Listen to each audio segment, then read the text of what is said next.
বাংলাদেশ আর অস্ট্রেলিয়ার এটা হচ্ছে গুরুত্বপূর্ণ ম্যাচ। তাহলে বাংলাদেশের হাতে 8টা ম্যাচ আছে।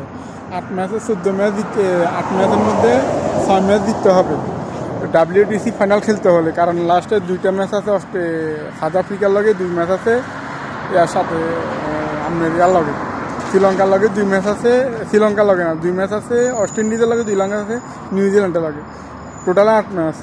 8 ম্যাচে অস্ট্রেলিয়ার লগে যদি 1 ম্যাচ জিততে পারে তাহলে চলবে, আর লাস্টে ওরগুলো হারাইতে হবে।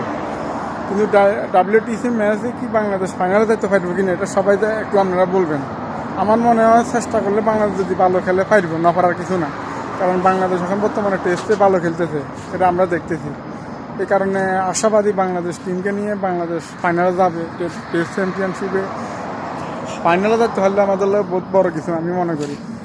এই কারণে চিন্তা করতেছি, আশা করি, দোয়া করি বাংলাদেশ টিমের যেন অস্ট্রেলিয়াকে হারাইতে পারে।